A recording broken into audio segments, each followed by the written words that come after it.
So let's go ahead and get into this first game. The first game, obviously the player that we're looking at today, as already been mentioned in the chat, is Mr. Soyrarar, and hopefully he is actually there. And in the top right hand corner, his opponent will be Rogland Diaz, or Rogland Diaz. Ooh, fantastic. So let's just get the nameplates up, just so we're completely familiar with what is going on. Now, Rara will be opening with a 14 hatch, 14 pool build. And this game isn't actually as standard as all of that, but we will get into that pretty briefly to kind of show what's really going on. So Rogland Diaz is going to be the first one here to go ahead and do his scouting. Actually fairly common, as Zerg don't often like sending out scouts so early against opponents that they're pretty sure aren't going to be attacking them quite as early. And they, after all, they do have the Overlord going, which is like a slow tick to be going on and doing the scouting for them. But Rogland Diaz right here is going to be going ahead and just having a nice little scout around the base of Mr. Soyrarar. So the pylon finishing up right there in the base right now for Rogland Diaz right here, but it's right at the bottom here. Now this says really that he's going to be doing some sort of hidden tech, and that hidden tech today is going to be a forge. And now this will amount into a cannon rush. I know this already because I've watched the video already. Hooray! Usually in AP versus Z, you would see the Protoss go ahead and drop their pylon here as to go and block themselves off and then get a nice and safe expansion, but none of that will be happening today. We have a probe coming down here, and this is quite an interesting little probe right here, because he is going to go and give the game away completely for Mr. Diaz, because Rara is going to see it pass directly underneath his Overlord. When he's seen that, Rara will go and send out 2 drones to go and see what's going on. And of course, he goes for the probe first. Actually, the best idea, because the best way to kill off a cannon rush is to go after the probe first. Simply because then it's kind of like cutting the head off the snake, as it were. The probe can no longer do any damage there. But great reaction there from Rara. He's just gone ahead and put down 6 lings to spawn straight away. So he kind of got a bit lucky with how many larvae he had ready to go right there, but he's just going to go straight away and try and kill off this cannon rush. Very, very good indeed. Nice reaction times and stuff like that, and basically completely avoiding being cannon rushed. And quite a lot of the result of this was because Rogland Diaz passed directly underneath the Overlord.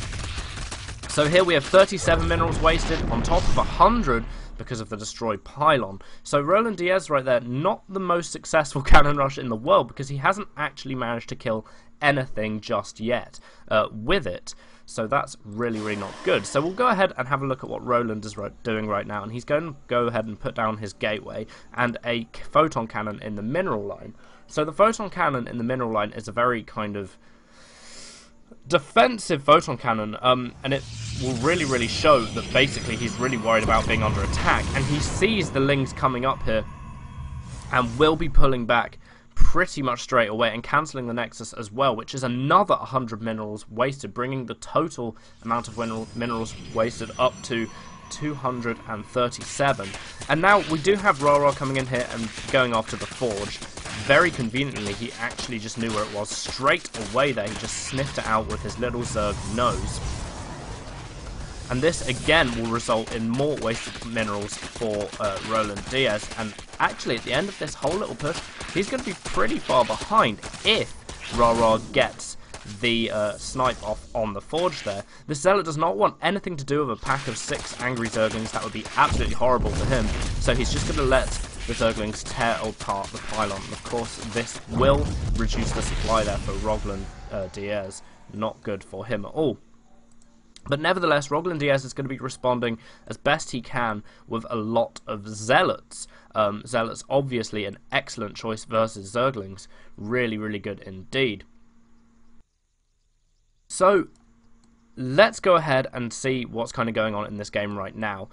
We have Soyrarar thinking about maybe doing some aggression, but actually he might just go and hold and make sure that Roglan can't go ahead and drop his Nexus that he will want to be doing inevitably sort of soon. And actually this action here will maybe force Roglan into some sort of all-in play.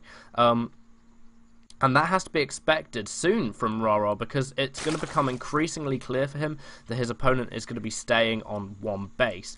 Generally speaking, Protoss will want to expand around the 7 minutes mark, maybe 8 minutes after a failed cannon rush, but that is not what Roglan is going ahead and doing.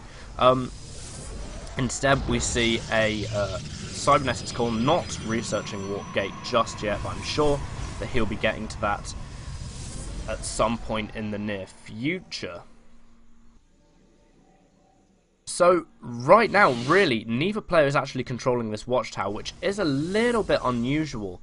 You would really expect that, but nevertheless, we do see Soyrarar coming down here and getting ready for some aggression by putting down these spine crawlers, and looking like he's going to be going and teching into roaches. A great choice versus Protoss, of course. So Roglan Diaz right here is starting to build up a fairly respectable force of Zealots and Stalkers, but his window for a swift counterattack is falling really quickly indeed. And let's not forget that he has actually lost in total so far 487 minerals, and with only one drone killed. And speaking of drones, actually, let's have a look at how many drones each of our opponents does have. So Soyrarar at the moment has 44 worker supply, while Roglan only has 23, and really that can be put down to many things. The fact that Roglan has only 23 workers, and one of these things in particular is the fact that his cannon rush failed so spectacularly, and he needs to kind of be defensive at the same time as getting an army up, because obviously Soyrarar has such a massive advantage economically at the moment. But nevertheless, Soyrarar still expecting some sort of aggression coming out of Roglan, and that's a very fair assumption, seeing as we're reaching the 10-minute mark now with no army, with no Nexus, right now coming out for the Protoss player. Nevertheless, Roglan is going to be scouting around right here and checking about the place, making sure that he can put his Nexus down whenever he likes.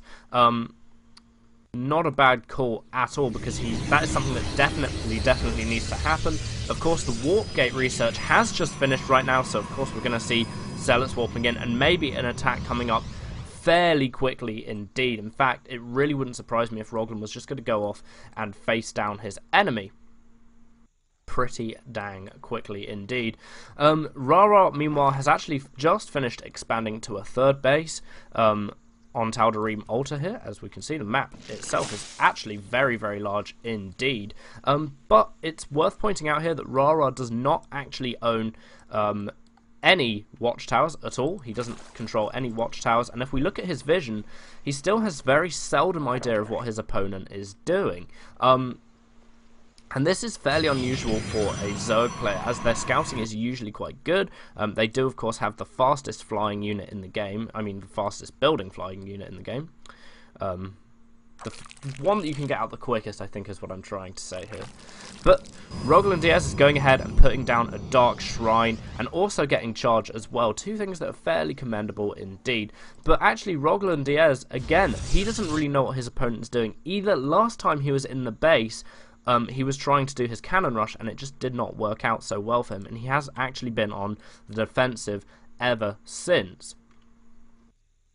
So we are going to be seeing a move out fairly soon right here, because, well, I have actually analysed the videos, hooray, with lots of sentries, lots of zealots, and stalkers. One thing that Roglan Diaz actually has really failed to take into account here is the fact that he should have really got another forge quite quickly and got his 1+ weapons up, because they just absolutely make the effectiveness of zealots and stalkers so large versus Zerg armies, especially very classically compositioned Zerg armies such as this one.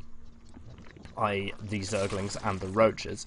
But Rara right now has just stormed ahead in supply with that economic advantage he has. Let's have another look at the workers. So it's 26 workers to 57 right now. Even 60 now that I've just opened this new tab. So actually, Roglan Diaz, if he doesn't actually manage to do anything with this attack, he's going to be in big trouble. He does have Dark Templars with him right now, which is of course very, very important in any attack scenario. But Rara has had enough foresight to go ahead and get an Overseer out, because he may expect some Protoss shenanigans like this. And here we have the main attack coming down here. No force fields coming out actually from Roglan Diaz just yet, and we are going to see some stutter step from Rara here, making sure that he can stay away from the Zealots in good enough time, and a sentry snipe too. Sentries, of course, the bane of many Zerg players indeed, but the Roaches just skipping round the force fields that have been placed down and absolutely chomping through the Stalkers and sentries there. And that is the end of the game. Roglan Diaz is going to be leaving the game, and that is the end of this little bit of analysis. So now we will open the floor to the chat and see if there's anything else that the communities, various communities, want to say about the game. Thanks.